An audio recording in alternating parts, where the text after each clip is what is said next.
sobre la derivada de otra dicotómica. Esta sería sub i, coloquémosle que esta es sub j. Fíjese esta cosa tan curiosa que probablemente el profesor de mate nunca la explicó, y es que la derivada de algo que es cualitativo sobre la derivada de algo que también es cualitativo, ¿cierto? Entonces, claro, nosotros nos aproximamos a la cualitativa a partir del sistema binario. Entonces decimos, bueno, 1 cuando existe el atributo, 0 cuando no existe. Y fíjese que, por ejemplo, aquí yo puedo tener relaciones como, por ejemplo, supóngase, por ejemplo, para colocar otros ejemplos, que aquí yo estoy hablando de la fidelidad, últimamente estoy hablando mucho de ese tema, de la fidelidad en función, por ejemplo, qué sé yo, del nivel educativo, ¿de acuerdo? Entonces viene una pregunta a la discusión, bueno, ¿qué pasa con las personas que tienen mayor formación, mayor nivel educativo? ¿Son más fieles o son más infieles? Y viene una revisión a los estudios que se han hecho en la literatura, ¿cierto? Viene toda una revisión, viene una exploración a la teoría, ¿cierto? Porque muchos de estos elementos tienen que ver con la psicología. Alguna vez recibí un curso muy extraño que se llamaba Psicología Económica, y que decía, mire, antes de empezar a hacer suposiciones sobre la forma en que los individuos toman decisiones, uno debería estudiar mucha psicología, mucha dinámica conductual del comportamiento humano. Entonces, de alguna manera, y de hecho, cursos extraños que he tomado en mi vida, ¿no? Psicometría, por ejemplo. En la psicometría pues hacen básicamente testeos. Uno de los más comunes es el test de Rorschach. Claro que Rorschach ya es más como para psiquiatría, pero que se intentan definir las personalidades de los individuos y a partir de ellas su dinámica conductual, ¿cierto? En economía, quien más se acerca a estos temas es el padre de la economía conductual, que es Richard Thaler. Él tiene un libro muy bonito que se llama Todo lo que he aprendido sobre psicología económica, y en donde plantea básicamente que los individuos no se comportan tan racionalmente como dice la neoclásica, como dice la micro, como dice el texto de introducción a la economía neoclásica, ¿de acuerdo? Cuando nosotros desde el punto de vista econométrico nos acercamos a estas valoraciones, lo que estamos suponiendo es que un elemento de naturaleza cualitativa puede estar explicado por otro elemento de naturaleza cualitativa, ¿de acuerdo? Hay un estudio más o menos reciente que estaba discutiendo yo hace una semana con el director de psiquiatría de la Universidad del Rosario, y él me decía, hombre Julio, nosotros hemos revisado en la literatura que, por ejemplo, las personas que tienen más formación en general en América Latina terminan volviéndose docentes universitarios. Y entramos en una especie de contradicción, porque son personas que tienen mucha formación y que no apoyan tanto al sector productivo, sino que se dedican a dictar clases y hacer investigación, pero el problema es que esa investigación casi nadie la entiende porque es muy abstracta y entonces se queda allí como atrapada entre, sí, es una muy buena investigación, pero pocos la entienden, luego ¿a quién le sirve? ¿De acuerdo? Entonces, estos aspectos cualitativos hay que manejarlos con cuidado, sobre todo porque es que aquí nosotros podemos tener que la dicotómica se vuelve cero, ¿cierto? Y si la dicotómica se vuelve cero, entonces yo tendría que analizar esto a través de la teoría de límites. Es decir, ¿cuál es el límite de que X, en general, tienda a cero? ¿De acuerdo? Porque si tiende a cero, entonces esto se nos vuelve indeterminado. Esa es una probabilidad, puede suceder. ¿De acuerdo? Entonces, ciertamente, si nosotros utilizamos MCO, que supone que además esto es lineal, la cosa se nos complica todavía más desde el punto de vista matemático. ¿De acuerdo? Bueno, yo creo que a veces boto mucha información en realidad. Bueno, voy a concentrar más bien acá en estos parámetros. Entonces, lo que quiero advertir con este parámetro en particular es que aquí estamos mirando una cosa diferente a lo que estamos mirando con las variables cuanti. Es decir, este parámetro rescata el efecto que tiene una quali sobre otra quali, a diferencia de los otros. Y yo quisiera ver si ustedes ya revisaron los libros, ¿cierto? Y si ustedes ya revisaron los libros, lo que se encontraron, lo que me van a decir, o lo que ustedes me van a decir en el futuro, lo que me pueden decir ahora, lo que me pueden decir en el futuro, profe, vemos que los libros eluden ese tema. Los libros la explican como el efecto de X sobre la cualitativa, pero no sobre la quali sobre otra quali. Los libros le hacen el quite a eso, ¿de acuerdo? Entonces, revisen bien, sobre todo revisen bien Ulbricht. Se me hace que Ulbricht puede tener una aproximación, pero en general los textos le hacen el quite a esa partecita, ¿de acuerdo? Bueno, en el segundo modelo, es un modelo que solamente tenemos una función de la expectativa de vida. Este es un lineal también, ¿cierto? Este es un lineal en función de la expectativa de la felicidad, en función de la expectativa de vida y solamente la expectativa de vida. Se comprueba aquí que la variable es estadísticamente significativa y no creo que haya mucho más que decir con respecto a eso. En el modelo 3, si mal no recuerdo, el modelo 3 es un modelo también lineal, y en este modelo tenemos que el parámetro de la expectativa de vida es estadísticamente significativo, ¿cierto? Un momento, aquí hay una diferencia porque esto es igual al modelo 1, prácticamente es igual a excepción de este pequeño cambio.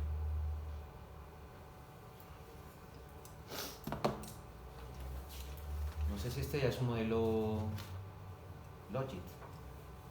Sí, creo que este es un modelo Logit ya. Sí, este es un modelo Logit. Entonces, fíjese que los resultados aquí son similares, la variable sigue siendo estadísticamente significativa. X3 me resulta que no es estadísticamente significativa y muy parecido los resultados al modelo lineal de probabilidad, pero si hay un pequeño cambio, hay un sutil cambio en la constante. Profe, Sí. pena, ¿puede indicar la línea de código que utiliza en este, por favor? Ah, para sacar estos resultados. Sí. La línea de código que está sacando esos resultados es esta. Entonces no tenemos todavía Logit. Tiene toda la razón. Entonces permítanme ver. Es que es el mismo, simplemente que no tiene la dummy. Permítanme Entre el revisar. primero y el tercero. Sí.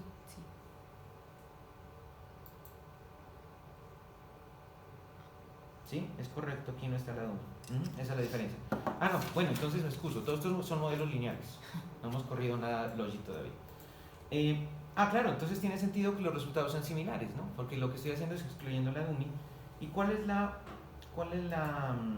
justificación de que haya quitado la dummy? Que inicialmente aquí aparecía como no significativa, ¿cierto? Entonces yo quería quitar la dummy y mirar qué pasa solamente con las cuantitativas. Bueno, en realidad se sigue reafirmando que esta variable es relevante. Cuando me voy al modelo 4, en el modelo 4 es el modelo lineal de probabilidad, pero con logaritmos en X, ¿cierto? Y sin dummy. Y aquí va otra advertencia, y es a la dummy no se la puede suavizar con logaritmos, ¿no? A las dummies no se le puede hacer transformaciones. Bueno, básicamente porque si yo intento sacar el logaritmo de 0, ya hasta ahí llegué, ¿cierto? Pero segundo, porque el tipo de distribución que sigue una dummy es una binomial, ¿de acuerdo? No sé si ustedes hilarían por allá en estadística 2 distribuciones de naturaleza binomial, por ejemplo distribución de Bernoulli, no sé si le alcanzaron a ver. Bueno, habría que revisar las distribuciones de Bernoulli, pero básicamente las distribuciones de Bernoulli son distribuciones acumulativas que arrancan en 0, valores extremos, se van acumulando y al final llegan a 1 y se estabilizan en 1, ¿de acuerdo? Y ya no pasan de 1. Es decir, es una línea muerta en 0. De 0 a 1 va creciendo la distribución y cuando llega a 1 se estabiliza en 1 y se queda allí. Y esa es la distribución de Bernoulli, ¿de acuerdo? De hecho, el primer artículo científico que yo escribí, que lo escribí recién entré a la docencia, recién, fue sobre estas variables, ¿de acuerdo? El primer artículo, de hecho uno de los más citados.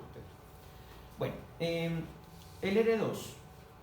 Miremos que el R2, fíjese en el modelo 1, es muy bajito, es del 1.8.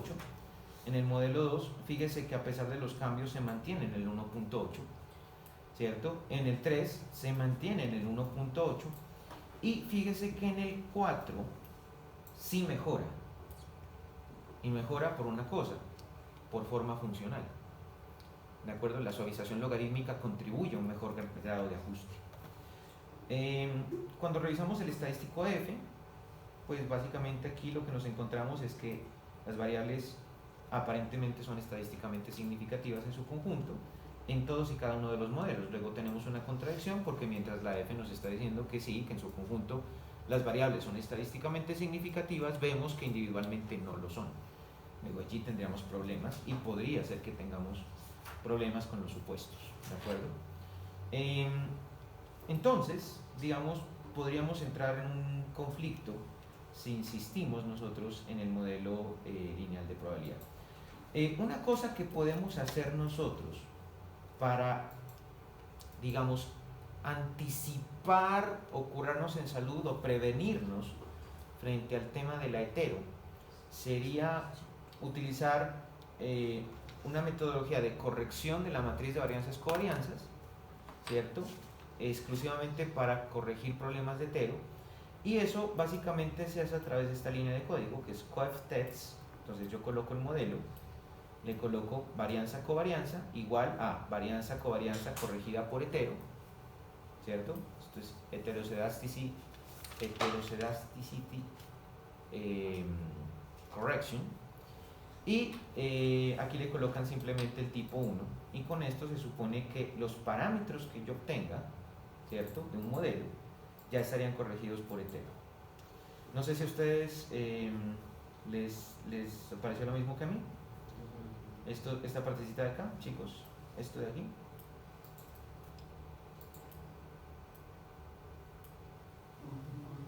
¿Alguien me está siguiendo con los scripts o no? Sí, ¿Sí? ¿Sí corrió? Sí. Listo, entonces, bueno, estos son, uno tiende a asustarse porque aparecen en color rojo, pero son mensajes de advertencia simplemente, ¿de acuerdo? Los resultados salieron. Entonces, fíjese que por ejemplo aquí ya se supone que tengo arreglado el problemita, y fíjese el parámetro como me queda de x2. Es un parámetro chiquitico, eso es 0.00054953, y mire una cosita, la significancia estadística sigue siendo estadísticamente significativo, pero bajó, ¿de acuerdo? Antes era más significativo, ahora es menos significativo. Sin embargo, yo este resultado le creería más porque esto ya está corregido por hetero, ¿de acuerdo? Entonces, bueno, aquí viene otra dificultad en la que hay que ser sumamente cuidadosos.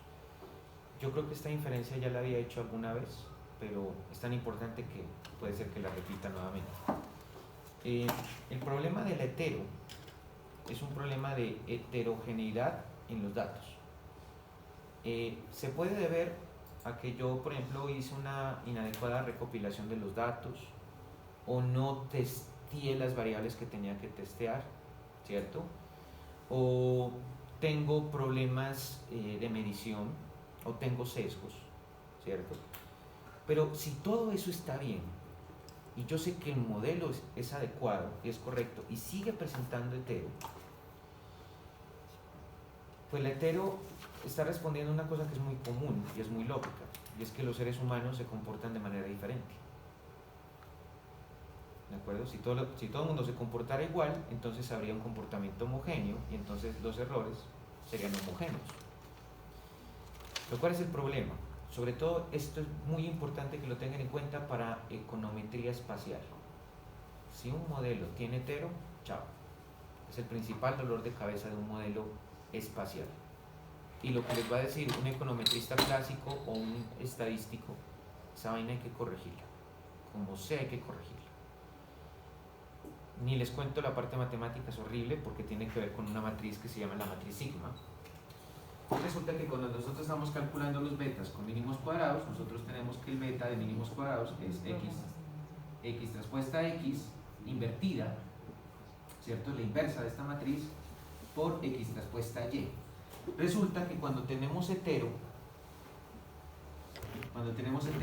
aquí en medio de esta matricita se mete una matriz sigma invertida por esto menos 1 por x transpuesta y. Y esta matriz es una matriz de varianzas covarianzas, ¿cierto? Que hay que corregirla, pero resulta que rara vez nosotros podemos llegar a conocer esta matriz. Es una matriz teórica, ¿de acuerdo? O sea, esta matriz no existe. Es una matriz que de alguna manera habría que estimar para corregir los betas. Para construir esta matriz existen dos posibilidades. Una, cuando es conocida, el 99% de las veces no es conocida, ¿cierto? Y el 1% que es cuando es conocida, que pueden haber métodos para conocerla, pero que aún así son estimaciones finalmente.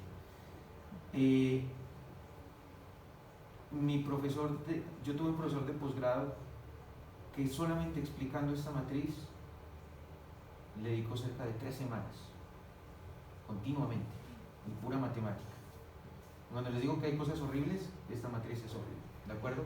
Entonces, esta línea de código que yo les planteo aquí extrae una estimación de cuál podría llegar a ser esa matriz, corrige el problema de varianzas covarianzas y lo aplica a MCO de tal manera que saca unas estimaciones de beta que son diferentes a las que tenía inicialmente, pero que son un poco más confiables en el sentido de que trabajan de mejor forma la matriz de varianzas covarianzas, y eso nos acerca un poco a un tema que conmigo ustedes no van a ver este semestre por lo menos, que es el tema de mínimos cuadrados generalizados, ¿de acuerdo?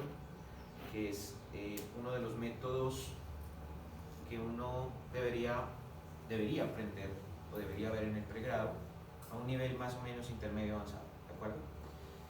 Nosotros estamos en un nivel de básico a intermedio, ese es el nivel en el que estamos ahorita, de básico a intermedio, ¿de acuerdo? Entonces por eso existen esos cambios en los resultados que tenemos aquí, ¿de acuerdo? Avancemos un poco más. Aquí estoy sacando los phi